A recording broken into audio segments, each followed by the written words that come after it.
직전 영상에서는 러시아와 우크라이나 침공 관련해서 방산 관련주인 한일단조 리뷰를 했었는데요. 리뷰 당일 바로 시세를 주면서 약 13% 상승 마감을 했었습니다. 하지만 러시아의 우크라이나 침공 관련 이슈 대장은 하지 못했는데요. 그래서 오늘은 대장 역할을 했던 섹터와 종목을 관심 종목에 추가해 보려고 합니다.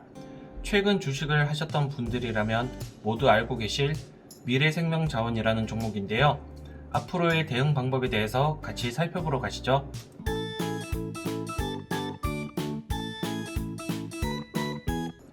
안녕하세요. 돈에든 남자 돈든남입니다.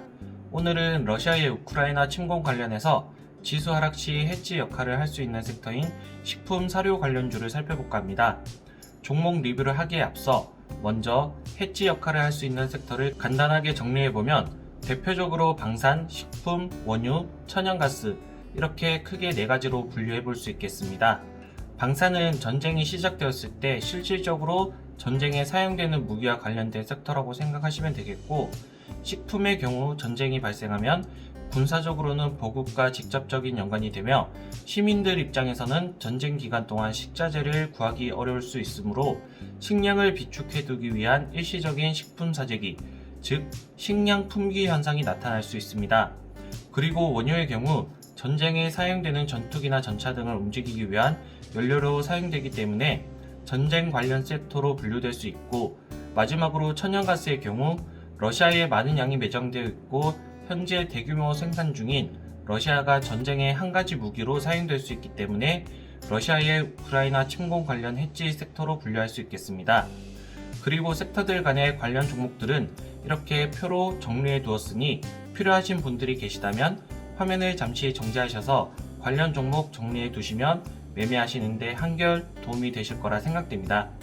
섹터들 간의 특이점을 잠시 살펴보면 방산의 경우 직접적인 무력 충돌이 일어났을 때 가장 많이 상승할 수 있는 테마라고 생각이 들며, 식품의 경우 전쟁 전에 미리 확보를 해야 하기 때문에 무력 충돌 전에 가장 많이 상승할 수 있는 테마라고 생각이 듭니다.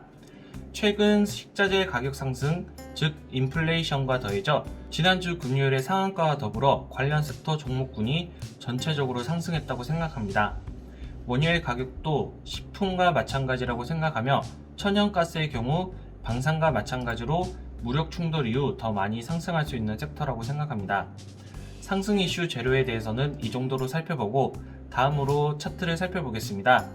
21년 1월 강한 시세를 줬었는데 저때 당시의 상승 이슈는 쿠팡 상장 관련해서 시세를 줬었습니다. 단기간 저점 대비 고점을 봤을 때 약 2배 이상 상승을 했었는데, 그러고 나서 5월을 기점으로 거래량 없이 하락을 하다가 10월 세계 식량 지수 상승으로 시세를 줬었고, 그 뒤 마찬가지로 거래량 없이 하락 이후 최근 러시아 우크라이나 전쟁으로 다시 시세를 주고 있는데요. 관련 뉴스를 살펴보면 사실상 전쟁 관련 이슈를 엮지 않고 외식 물가 상승이라는 재료로 상한가를 기록했었는데, 그렇기 때문에 아직 추가적으로 재료를 더 엮을 수 있고, 그것과 더불어 지난주 금요일 상한가가 시사하는 바가 의미가 있다고 생각을 합니다. 10월 상승 시 만들었던 고점을 한 번에 뚫어 올리면서 다시 21년 3월 고점인 7,000원 부근까지 한 번에 왔는데, 차트만 봤을 때는 굉장히 강하다는 느낌입니다. 주요 저항 구간이었던 5,700원 구간과 3월 최고점을 갱신할 시 만들었던 저항인 6,250원 구간까지 당일날 모두 뚫어 올렸고, 분봉을 잠시 보면 첫 번째 저항 구간인 5,700원 구간은 1월 24일부터 5,500원 구간에서 약 5차례의 상승을 동반해서 추가 매집을 했고, 6,250원 구간은 상한가 당일 분봉상 저점을 만들어 놓은 것을 볼 수 있습니다.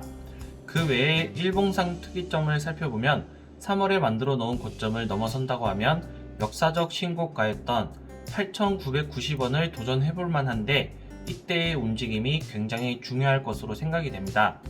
주말 동안 러시아와 우크라이나 관련 뉴스들이 도배가 되고 있는데, 그만큼 전쟁에 대한 고조감이 최고치로 올라가고 있고, 그렇기 때문에 다음 주 월요일은 높은 확률로 갭 상승이 많이 될 것으로 예상이 됩니다. 그래서 차트 관점으로만 본다고 하면 월요일 장 시작 시 상승 출발점은 저항 구간이었던 7,260원 구간 위에서 시작한다고 하면 분봉상 7,260원에서 지지를 받는지 확인이 필요하며, 만약 지지를 한다고 하면 종고점까지 바라볼 수 있겠습니다. 그리고 만약 7,260원 아래에서 시작을 한다고 하면 7,260원 구간에서 강한 저항이 예상이 되며, 거기서 저항을 받고 떨어진다고 하면 제법 낙폭이 과해질 수 있기 때문에 조심하시기 바랍니다. 전 고점을 넘을 수 있을 만큼 재료 크기가 크긴 하지만, 반대로 이슈가 사라졌을 때의 낙폭이 과할 수도 있다는 점을 꼭 유의하시면서 저항이 되었던 구간들에서는 어느 정도 수익 실현을 하시는 게 좋아 보입니다. 그리고 신규 진입을 계획 중인 분들은 반드시 실시간 대응이 가능한 분들만 짧게 접근하시는 게 좋을 것 같고, 현 주가와 모든 이평들 간 갭이 많이 벌어진 상태이므로 당일 분봉 등락이 심할 것을 감수하시고 큰 폭으로 분할 매수 계획을 잡고 대응하시는 게 좋아 보입니다. 마지막으로 중요한 것은 상승 시 매집을 했던 매집 주체에 남아있는 물량이라고 생각을 합니다. 지난 영상들에서도 말씀드렸었지만, 해당 종목은 실적을 베이스로 움직이는 수급주가 아니라 세력주이며, 그렇기 때문에 단기 재료 소멸로 인해 시세를 주고 나면 낙폭이 과해질 수 있습니다.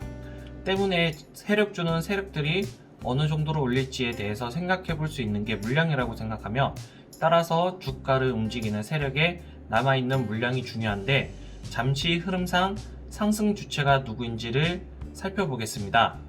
그리고 저의 경우 세력의 주체를 보는 방식이 주로 고점에서 매도하는 집단을 세력의 주체로 판단을 하는데, 그 관점에 대해서는 낮은 가격에서 매집을 하고 높은 가격에서 수익 실현을 하는 원칙에 따라서 그렇게 생각을 하고 그 관점으로 매집의 주체를 살펴보겠습니다. 단기 고점 갱신 시 매도 현황을 보면 21년 1월 12일 상한가 기록 시 외국인 약 15만 주 매도, 전날 상한가 기록 이후 단기 최고점이었던 2월 16일 외국인 약 8만 주 매도, 3월 3일, 3월 4일 외국인 약 46만 주 매도, 이때가 3년 동안의 신고가를 기록했었고, 이때 거의 대부분의 물량을 정리했다고 생각을 합니다.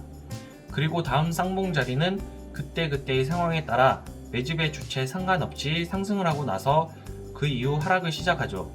세력의 매집 주체가 사라지면 전 고점까지는 단기적으로 올라갈 수가 있는데, 그렇기 때문에 흔히들 쌍봉 자리가 위험하다고 말을 합니다.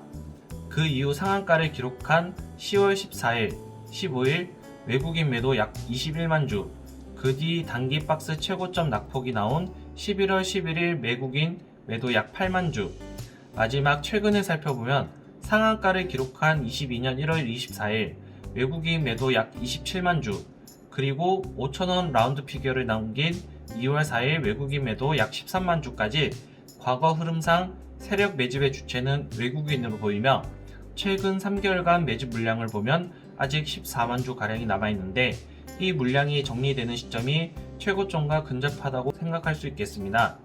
당일 수급 흐름 잘 확인하시면서 단기 재료 소멸 시 나올 수 있는 과대 낙폭에 주의하시면서 대응하시길 바라고, 최근 변동성이 심한 장세이므로 정확한 타점 없이 단타로 추격 매수보다는 어느 정도 눌림 자리에서 기다림의 매매를 하시길 바라며, 오늘 영상은 여기서 마치도록 하겠습니다. 오늘 또 제 영상을 시청해 주셔서 감사하고, 제 영상이 도움이 되셨다면 구독과 좋아요, 알람 설정 부탁드리며 다음 시간에 봐요. 안녕.